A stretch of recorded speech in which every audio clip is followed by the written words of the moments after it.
Sunat sebelumnya ihram mengerat kuku, merapikan misai dan rambut, menanggalkan bulu ketiak ali-ali dan sebagainya, mandi sunat ihram, mengambil wudu, memakai minyak di rambut, memakai kain ihram berwarna putih, solat sunat ihram.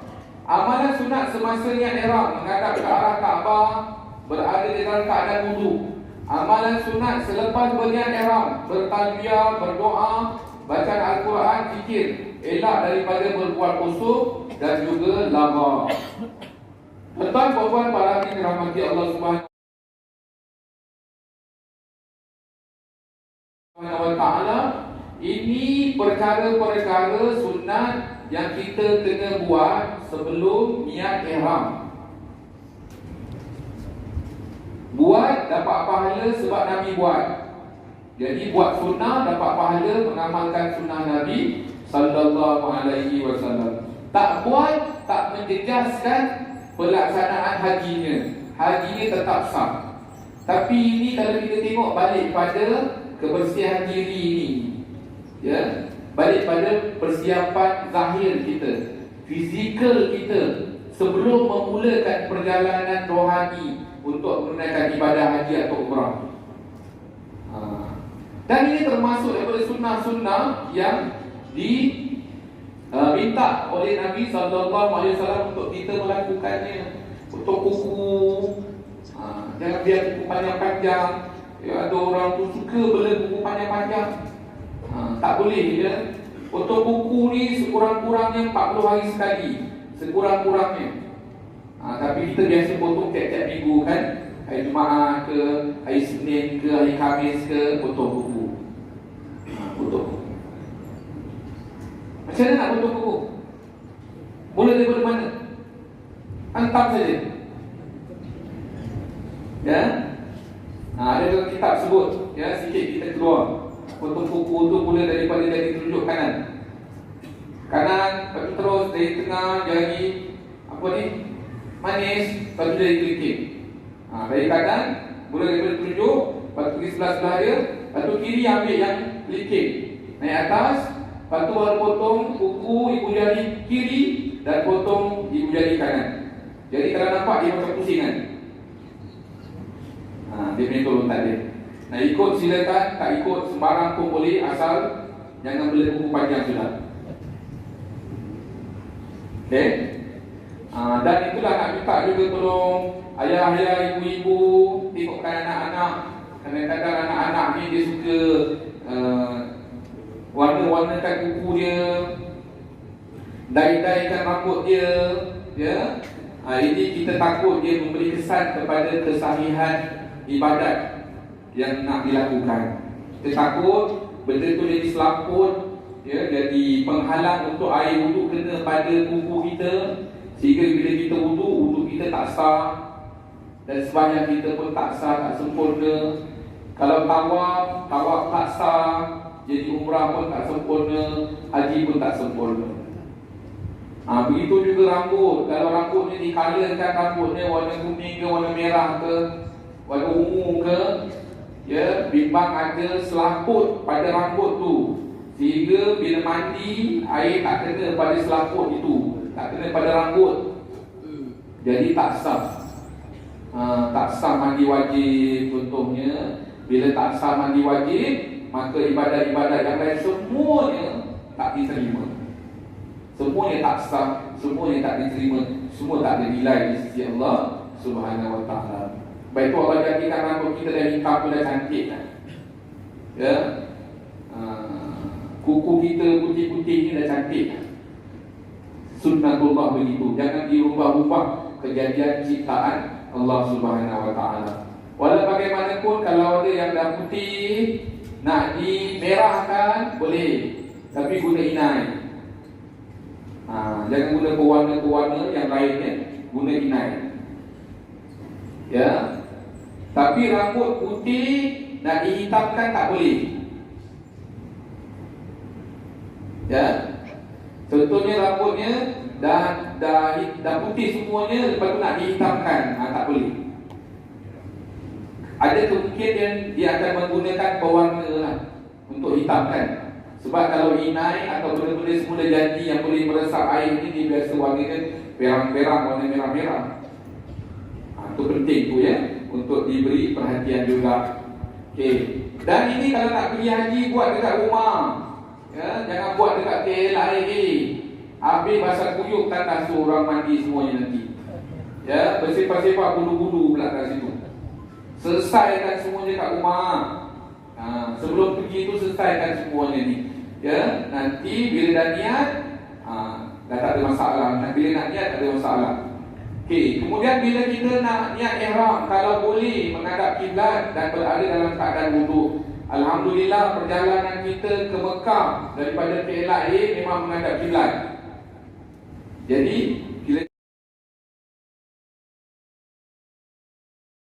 bila kita buat, insya-Allah kita dapat pahala sunnah Nabi, niat ihram dalam keadaan menghadap ke arah kiblat.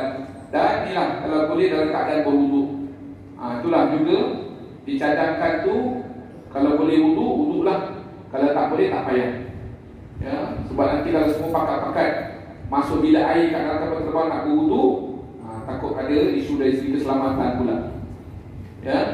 Ini nak ingatkan juga, kalau ayah-ayah, ibu-ibu masuk tandas dalam kapal terbang tu, kalau nampak ada air kat bawah tu, tolong lap.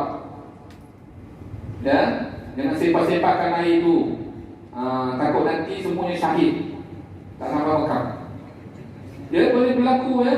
Kalau air tu banyak-banyak turun kena kat wayar-wayar dalam kapal terbang tu, shot dan sebagainya, waliyahzubillah. Tak pernah berlaku, alhamdulillah, setakat ni belum.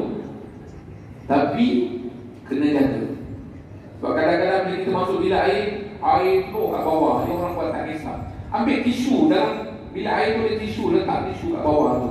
Ya, lepas tu simpankan tisunya. Dia tak boleh ada air bawah-bawah, kan menitik-nitik kena kat elektronik kamu terbang ni. Jadi mudarat pula pada kita semua. Sebab kita seorang, orang lain semua terkendala.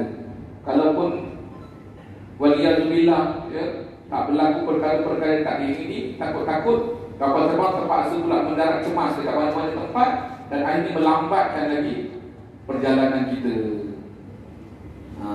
Satu lagi nak cerita juga pasal bilik air dekat dalam kapal terbang ni. Kadang-kadang setengah ayah ibu tak ada kunci, dia tak ada tutup. Jadi kena bawa replika kapal terbang kat sini, tanda kapal terbang. Nak ajar macam dia tutup. Ya, Masya Allah. Kadang-kadang tengah duduk tu terbuka kan, orang buka. Orang tak tahu, orang tengok masa tanda tu terbuka, tapi tengah dia mencakung kat dalam, dah menjerit pula kapal terbang. Ya. Dan tutup satu hal, nak buka pula tak reti pula. Menjerit tutup dalam kapal terbang. Ya, bising keadaan. Okey. Kemudian setelah sunat ihram, bertalbiyah, berdoa, baca Al-Quran, zikir, elak daripada lupa kosong. Okey. Jadi kalau niat dekat Kampung Manazil, kita ada lebih kurang 1 jam lagi perjalanan sebelum kapal terbang mendarat. Dan nak sampai Mekah mungkin ada dalam 3 jam perjalanan, 4 jam perjalanan begitu, bergantung kepada proses pelepasan kita dekat airport dan juga perjalanan kita ke Mekah. Jadi sepanjang tempoh itu sunat memperbanyakkan talbiyah. Nak rehat, nak tidur tak apa, tak boleh. Rehat, tidur tak apa. Tapi pada masa yang sama, ya, tidur bangun tu talbiyah lagi.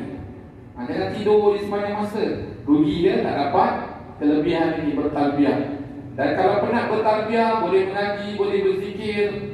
Ini pun sama juga. Bila kita nak pergi haji, bila kita nak pergi umrah, kita pun kena ada target dari segi ibadat. Kita nak khatam Quran berapa kali? Kita kena ada target. Saya duduk dekat Mekah 40 hari. Kalau saya nak khatam 2 kali, saya kena baca berapa buku surat 1 hari. Kena ada target tu. Jangan biar sehingga kita tak ada apa tu, perancangan. Perancangan ibadat. Perancangan shopping dah ada lah, banyak dah. Ya, sebelum pergi dah siap lah. Mak, nanti jangan lupa beli kat unta. Berapa ekor nak? 5 ekor unta. Unta. Tulis cucu. Anak suruh beli unta, cucu nak unta. Dah tulis dah siap-siap. Lagi apa, tasbih, kopiah, jubah, macam-macam ya. Semua dah masuk dalam senarai. Tapi yang ibadat tak ada. Ya, tak pernah masuk dalam senarai, tak ada. Ikut masa lah, ikut lapang, nanti senang buat, tak buat, tak ada masa tak boleh buat. Tak boleh. Dia kena ada perancangan. Ya, nak selawat berapa ribu kali sepanjang berada di Madinah contohnya. Nak zikir, nak zikir berapa ribu kali sepanjang berada di Mekah, di Madinah. Nak sedekah, berapa duit sedekah? Bukan duit shopping dia, duit sedekah pun kena bawa berapa. Sepanjang saya ada 50 hari kat Mekah, Madinah, saya nak habiskan RM1,000 untuk sedekah, untuk infak. Tu asingkan. Ini semua kena ada perancangan-perancangan ni, supaya jangan kita begitu kosong, tak ada. Ya? Seolah-olah macam tak bersiap sedia untuk melaksanakan ibadah ini. Okey, elak daripada berbuat kosong dan lara. Okey. Cara memakai ihram ni tak apa, nanti kita akan ajar masa praktikal. Ya, cara memakai ihram yang betul. Memang ada macam-macam cara orang pakai ihram ni, tapi nanti kita ajar yang betul, insya-Allah, yang sesuai lah, ya, untuk ayah-ayah, terutamanya abang-abang, ya, dalam keadaan yang sempurna. Okey. Baik. Niat ihram di miqat. Wajib haji yang pertama, niat ihram di miqat. Kalau kita datang daripada Madinah, tempat miqat kita di tempat namanya Zulhulaifah, ataupun dikenali juga sebagai Bi'ru Ali. Bi'ru tu perigi. Dulu ada perigi saya kat sana. Bukan saya lah, nama saya sebenarnya, ya. Perigi orang tu, namanya Ali juga. Madinah pergi Mekah ni jaraknya 425 km. Mengambil masa perjalanan biasa lebih kurang dalam 6 jam. Macam tu lah, ya, 6 jam, 7 jam, satu. Tengok keadaan lalu lintas dan juga tengok keadaan bas kenderaan yang kita naik tu. Secara umumnya macam tu. Tapi ada kemungkinan bas rosak, ada kemungkinan tunggu kawan-kawan hilang berjam-jam tak jumpa, ya.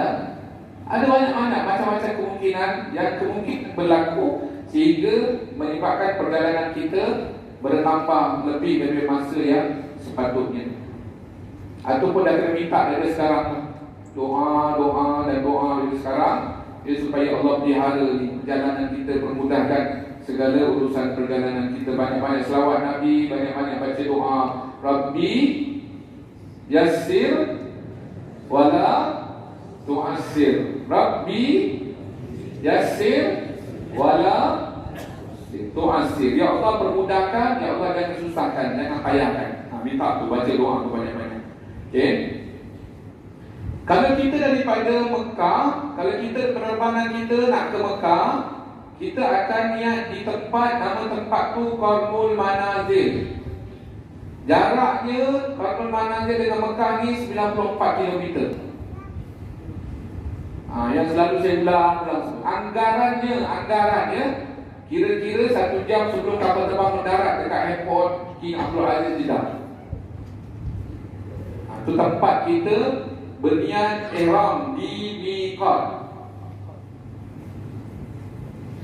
Baik, perlu diperingatkan bagi jemaah haji Malaysia yang ke Madinah dahulu, biasanya penerbangan awal tak payah niat, ya, tak payah niat dulu. Terus dia nanti turun dekat airport dekat Jeddah, kemudian selesai urusan immigration dan sebagainya, akan dibawa naik bas menuju ke Madinah. Jadi tak payah niat apa-apa. Atau mungkin ada orang yang penerbangannya terus ke Madinah, pun sama juga, tak payah niat apa-apa. Nak tahu terus ke Madinah atau ke Mekah, tengok dekat surat tawaran, ada tempat miqat. Dia tulis tempat miqat, ya, Zulhulaifah ke ataupun Qarnul Manazil. Jadi yang penerbangan awal yang ke Madinah tak payah niat apa-apa dulu. Nanti dalam perjalanan daripada Madinah ke Mekah, dia akan lalu tempat yang nama Zulhulaifah. Kat sinilah dia niat. Kalau dia nak buat haji tamattu', dia niat ihram umrah. Nawaitul umrata wa ahramtu biha lillahi ta'ala. Kalau dia nak buat haji ifrad, dia niat haji. Nawaitul hajja wa ahramtu bihi lillahi ta'ala. Walau bagaimanapun, saya sebut lagi, biasanya orang yang pergi Madinah penerbangan awal, mereka akan niat haji tamattu' sahaja.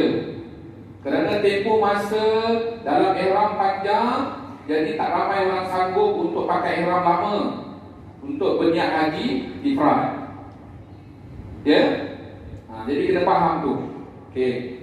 Kemudian kalau penerbangan yang dijadualkan terus ke Mekah, maka kena niat dekat sini, dekat Qarnul Manazil. Sama juga. Boleh juga pilih dua. Sama ada nak niat ihram umrah atau nak niat ihram haji.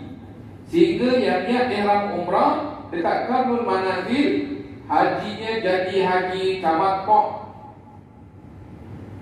Yang niat ihram haji masa dekat Qarnul Manazil, haji ni jadi haji ifrad. Itu beza dia pun. Okay. Baik.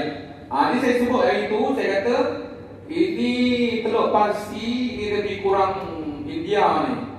Perjalanan kita daripada KLIA sampai dekat ini masih Arab, dekat sini sikit tengok peta ni. Ya. Perjalanan kita kalau daripada Malaysia ke India tu lebih kurang 5 jam perjalanan kapal terbang. Dia boleh tengok peta dia. Bila dah lepas India tu, dah kena standby ya, untuk niat. Sama ada kita berniat betul-betul dekat sini, dekat Qarnul Manazil ni, atau kita berniat sebelum, hukumnya harus. Boleh. Lagipun kita dah tak ada nak buat apa kan. Kita pun dah siap pakai ihram, kita pun dah semua set sedia, maka kita niat je. Bila sampai dekat kawasan Semenanjung Tanah Arab ni, bila kapal terbang kita dah masuk kat darat Semenanjung Tanah Arab ni, dah boleh lapaskan niat. Takut-takut sampai dekat Qarnul Manazil ni tak niat, nanti kena dam. Ini dia punya hak terakhir untuk berniat. Selepas ini siapa niat, hajinya sah, umrahnya sah, tapi kena dam. Kalau sengaja, berdosa. Untuk mengelak daripada itu berlaku, boleh niat sebelum. Ya, cuma saya pesan lagi, jangan niat di KLIA. Saya kata boleh niat awal, dekat KLIA dia dah niat. Maka daripada KLIA, bermula daripada KLIA, dia dah menanggung larangan ihram. Jangan ya, sebab banyak lagi nak beli minyak wangi dekat airport Kepura. Ya, nak semua-semua minyak wangi boleh lagi. Jadi tempat niatnya kat sini atau sebelum. Dekat sini ada pengumuman, tapi kadang-kadang kita tertidur, kita tak dengar pengumuman. Dan saya cadang juga, sebelum berniat, mengucaplah dulu Asyhadu an la ilaha illallah wa asyhadu anna Muhammadar Rasulullah. Lepas tu bacalah selawat atas Nabi. Allahumma salli ala Sayyidina Muhammad wa ala ali Sayyidina Muhammad. Betul-betul tu. Ya. Sebab takut-takut ada benda-benda yang kita buat sebelum ini merosakkan akidah kita, yang kita tak perasan. Jadi dengan memperbaharui syahadah kita, mudah-mudahan betulkan semula apa yang berlaku sebelum ini. Dan bila kita niat, insya-Allah dia jadi membantu dan menolong kita. Jadi mulakan dengan mengucap kalimah syahadah, kemudian baca selawat atas Nabi sallallahu alaihi wasallam, kemudian baru niat. Sungguh-sungguh niat tu ya. Masuk ke dalam hati dan lapaskan dengan lidah. nawaitul umrata wa ahramtu bihi lillahi ta'ala. Ikutlah macam mana nak kerja mata ke apa ke, tapi fokuskan kepada saya ni nak buat umrah, saya nak buat haji kerana Allah Ta'ala. Umrah atau nak buat haji kerana Allah Ta'ala. Baik. Niat ihram di miqat. Miqat ialah ketentuan tempat atau masa untuk berniat ihram. Bahagian miqat, zaman ni sepadan masa, makan ni sepadan tempat.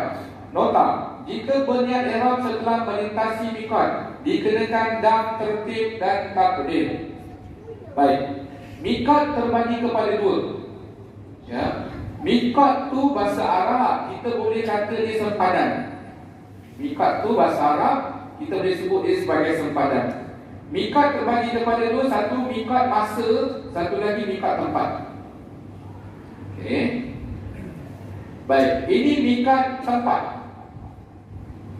Untuk berniat ihram haji atau umrah. Yang jauh, yang ni jauh, lebih kurang 100 km macam itulah daripada Mekah. Okay. Ini kita jemaah haji Malaysia biasa kat sini dekat Kampung Manazil atau dekat Bi'ru Ali bagi orang yang datang daripada Madinah. Ini bagi orang yang datang daripada arah Iraq. Semua kapal terbang yang daripada Iraq, arah Iraq nak ke Mekah, dia akan lalu kat sini. Jadi diorang akan niat kat sini.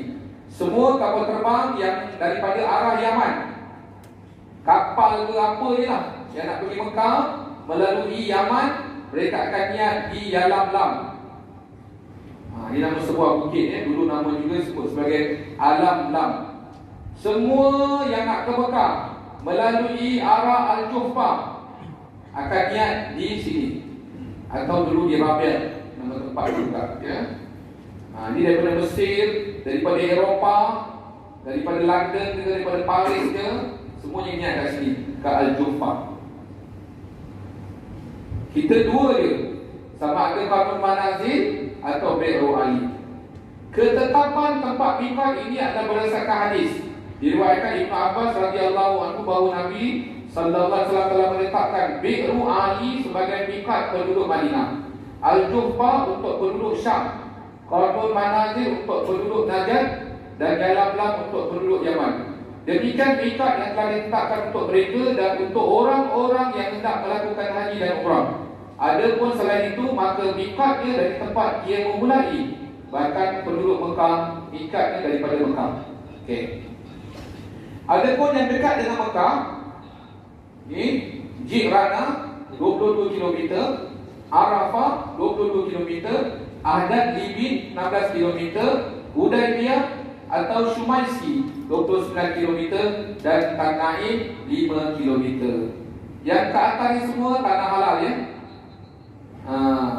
Daripada 5 km ke Mekah ni tanah haram, 5 km ke atas ni semuanya tanah halal.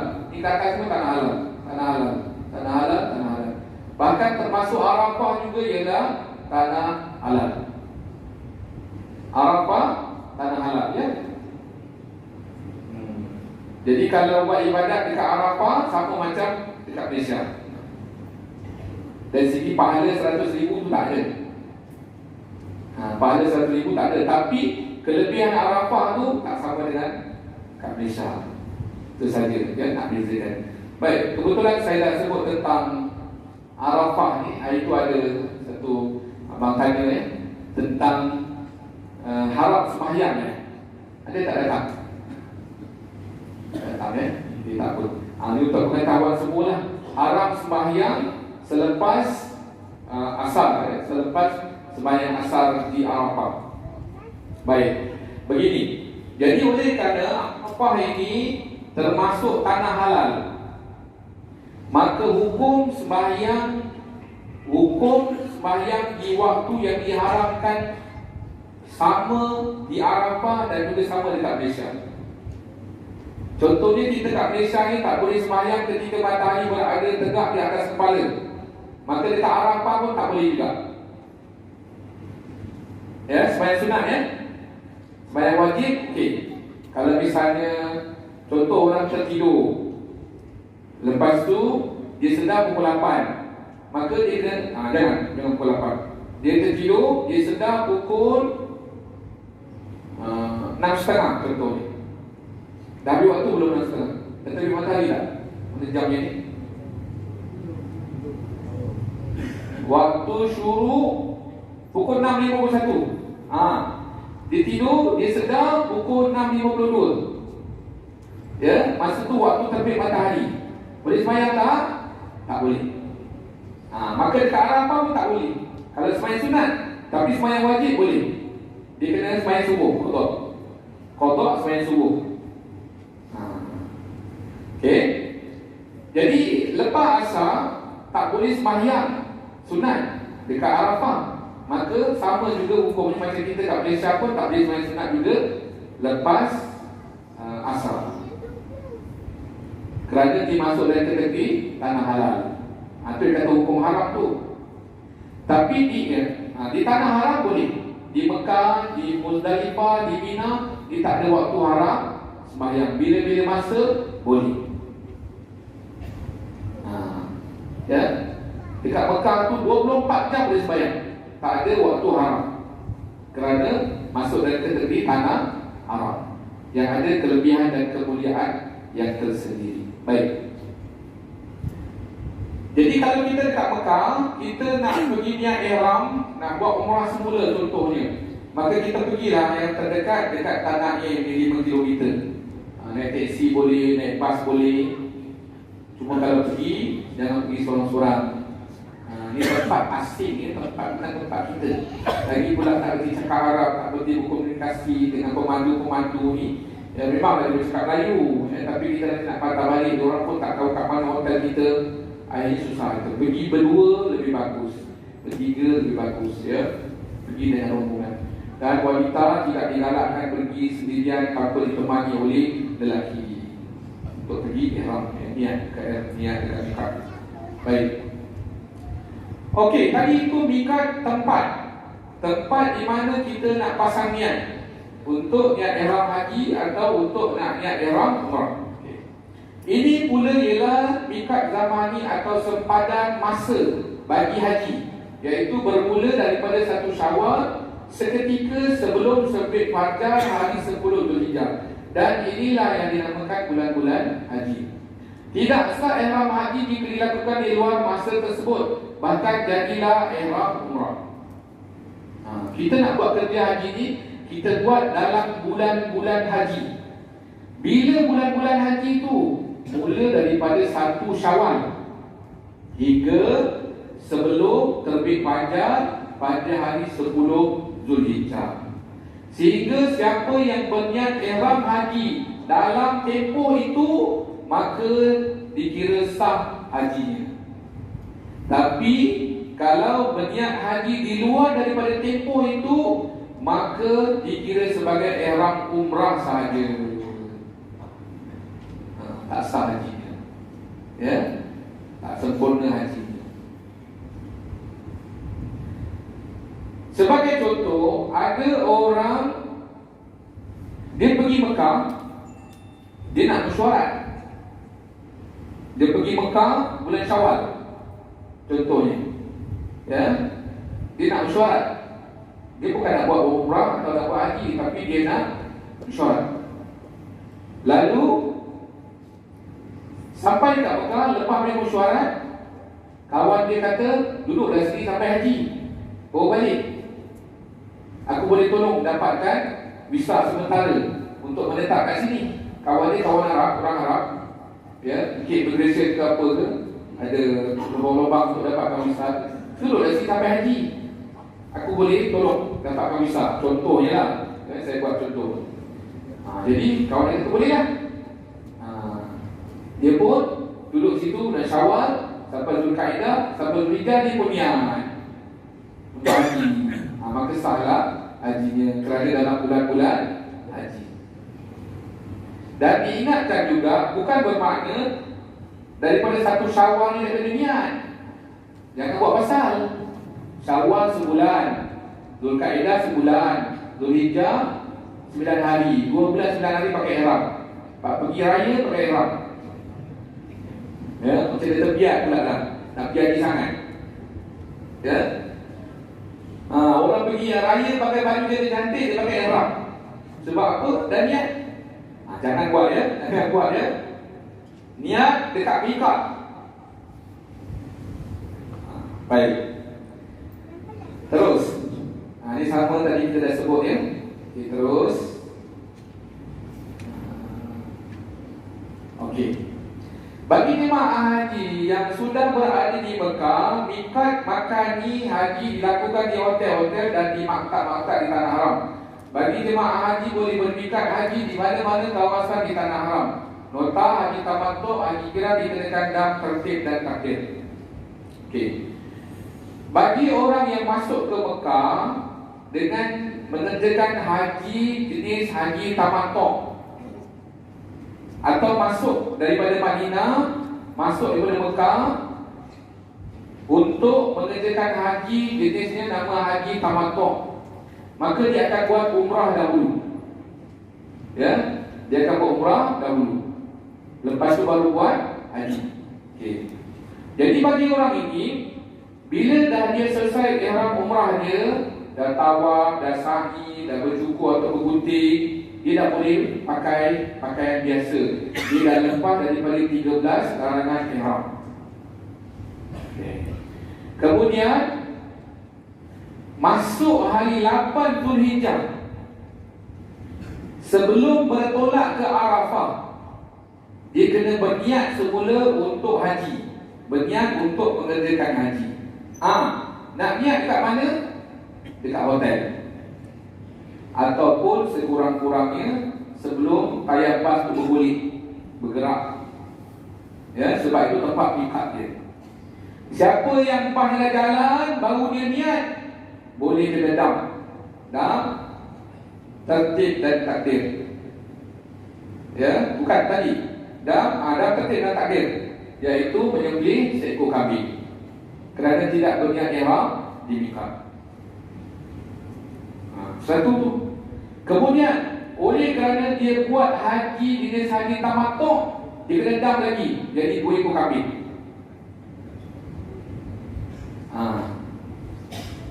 Sebab tadi kan tak faham kan? Tu kita, saya cakap pelan-pelan, saya beri penerangan satu-satu supaya jelas tentang perkara ini. Ya. Jadi orang yang buat ini haji tamattu, dia kena niat dekat hotel dia, atau sekurang-kurangnya dekat dalam bas sebelum bas bergerak ke Arafah. Niat apa? Niat haji. Sebab dia belum niat haji. Tadi dia datang, dia niat umrah.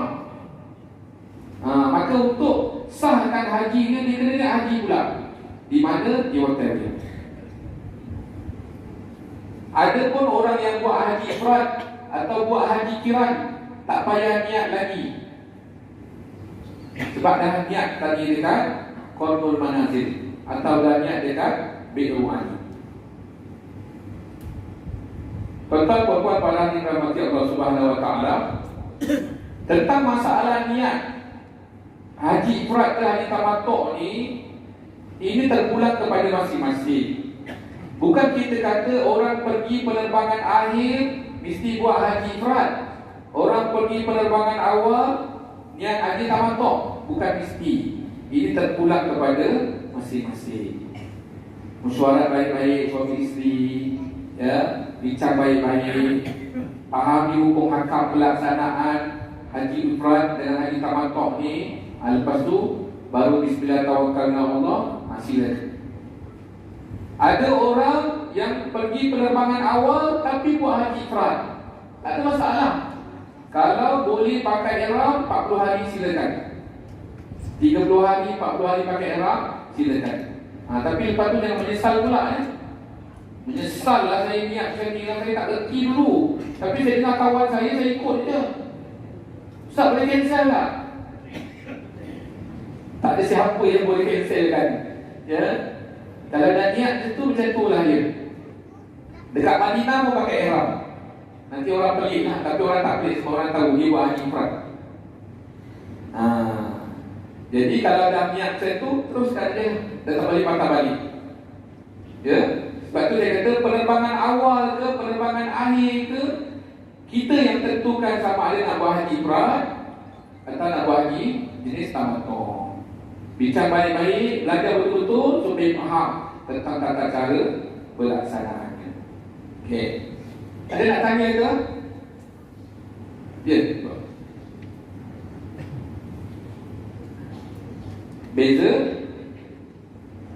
Okey.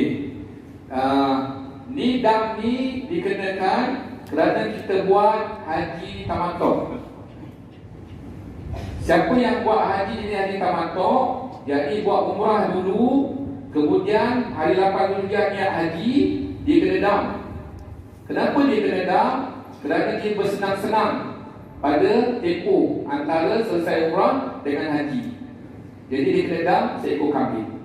Untuk terperinci kita akan belajar tentang dam ni, ya, perbezaan-perbezaan ni.